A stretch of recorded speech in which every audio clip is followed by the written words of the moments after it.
North Ormesby Primary School. We are quite a small primary school in Middlesbrough. We currently have 275 children, which has changed significantly since Graham visited us, and it was only at the end of the year that we did have that visit. We have a really high turnover of mobility here in North Ormesby because of the nature of the housing that is just out of the back of school. They are small terraced housing with primarily private landlords. You know, I joke with assessors and people that visit us that, you know, if you give me 10 minutes, I could run out and get a set of keys. And I really could. And one day I am going to time myself how quickly I can do it. They don't need bonds, reference. You know, the landlords want rent. So if they've got a tenant in their house, they're not entirely bothered what sort of tenant they might turn out to be. Because of that reason, over the last 2 to 3 years, I always forget about COVID, so you need to add that extra year on. Over the last 3 years, we have had a very high number of international new arrivals. When that first started, it was primarily Romanian children, but that has changed dramatically of late. So when we started on our EAL journey and we looked at the framework, we didn't actually believe that we were doing a lot. We didn't believe we were doing enough. And the point of the journey for us was to find out what we can do better and where we can make those improvements. The self-evaluation framework, I would say, do it. If you're thinking about being on the journey, if you're questioning yourself, if you want to see where you can do better or what you feel as though you're not doing enough of, it was a really, really easy, great tool actually to open your eyes to what you are doing. And then suddenly our gaps became obvious. It was quite clear that things around school, our visual was great. The learning was embedded. We have, you know, the different languages for dates and things, all the multilingual books right throughout all of our bookcases. We have young interpreters that I will come on to, but that board that you can see there on the left, that's displayed in our PE/dining hall. And what became apparent very quickly is if you cannot speak the language and you are put in a very large social situation without a familiar adult, it is extremely daunting. So that board there is so that a child can, you know, grab a dinner lady, you know, anybody, even if they're not familiar to them, take them to this board and point out that person that they need. And that person, you know, hopefully the dinner lady will be familiar with that person because they've obviously been here a long period of time. And that translator, that young interpreter, can then come and support that child who obviously is having a bit of an issue and not really a great time of it at that point. So yeah, so our journey really did take off in 2016, which is a little bit longer ago than the 3 years I talked about. It did start off quite slowly. However, you know, the getting off the ground, our EAL children trebled in the space of a month. Yes, as I've mentioned. Why am I here? I'm here to receive, but I'm going to go to Nanny's room and I'll be back later. Sorry, can somebody?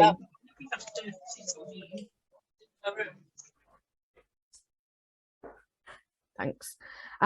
We do have a lot of international new arrivals, which I've mentioned, and that was the first step, I think, on our journey that we really knew we were doing it right. The paperwork was a very simple form that was designed by our local authority, and it didn't take into account any international new arrivals, any children with English as an additional language.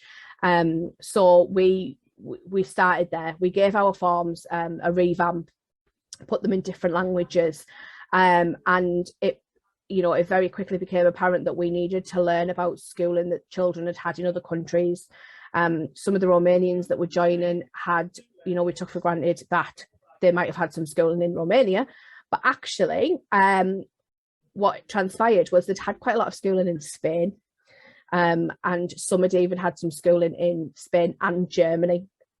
Some of these children that were joining, although English was an additional language, it wasn't even a second language to them. It was perhaps a third or fourth. Our prospectus that we gave them was woolly, I think is the best word. It was full of useless information. I'm sure you're all sat there thinking, yep, I've seen them, I know exactly what she's talking about. But the information is useless if you can't understand it. With the best will in the world, don't put it in there. There's no point. We made a very small, succinct leaflet, which we were, because it was so much smaller and only had the really important information in, we translated it into lots of different languages, and we were able to give them that on their visit. On their visit, they met their young interpreter, their buddy, somebody in their classroom they can go to that might not be confident completely in the English language, but certainly had been through the process that they were about to go through, and understood how scary it is to be somewhat dumped into a school full of strangers that you don't understand. Our young interpreters were key to our journey. They knew what them children were feeling. They knew what they needed to do, what to pass on to ensure that the new children's English was picked up as quickly as it could be.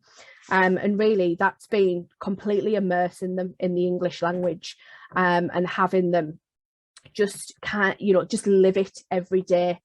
Attendance has been a really important factor, and I speak quite regularly with some of our Roma travellers who don't have the best attendance. However, recently we've got a translator that visits them during coffee mornings and things, and that message now is really starting to hit home about how much quicker the children will pick up the English language if they're in every day.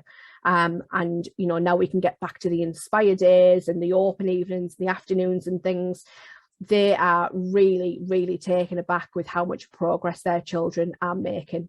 One of them translated to me that she would never have expected her child to be able to do the kind of work that he's producing at the moment. And, that really hits home to us how important it is that what we're doing is tailored around children who need that English support.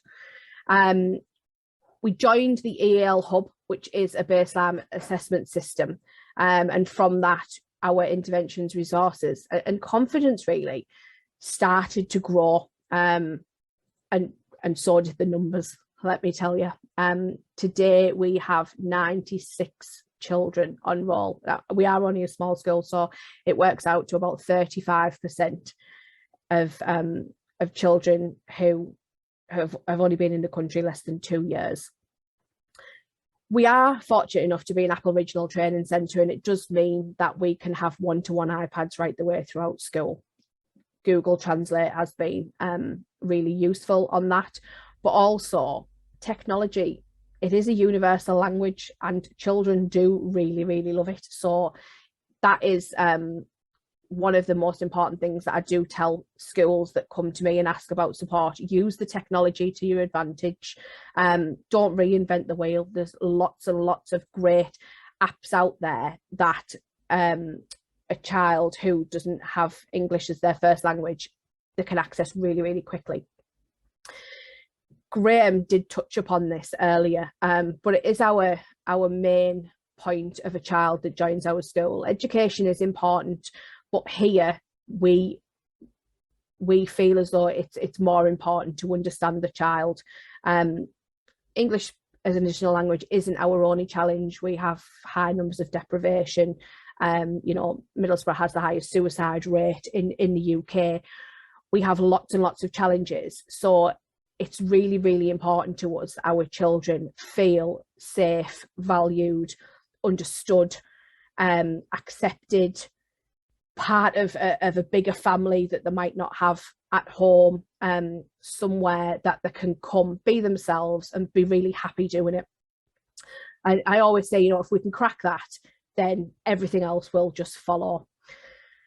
I feel as though parent relationships are equally as important as those children relationships, and you know, parents feeling accepted and understood and heard is one of my biggest time consumers as part of my job. I have coffee mornings, breakfasts, translation afternoons. You know, I always make time on the yard at the end of the day to give a few mums the thumbs up and say they're doing okay, they're doing good. And just that reassurance, really, that the child is actually fine, and there's no need for them to worry, which of course you do. You know, it's your child and you're handing them over to a stranger who doesn't necessarily understand them. All of our communication, where possible, is sent in multiple languages, so our text service had to be changed to accommodate this, and we are changing again. But what we did say to our trust was, we're not willing to do that unless those text messages can continue. We feel as though, you know, them understanding the message that we send out is key to being part of school. And we have a mascot, Tim, who was on my first slide there. He is universal, and his only job is to encourage students to be the best version of themselves at all times. So, you know, it doesn't matter what country you come from or what you've gone through or even what you had for breakfast that day. You come to school, you need to be like Tim, and master whatever task you've been given. And that's really it from me. I will hang around to the end if there's any questions being put in the chat for me. I'm happy to answer them.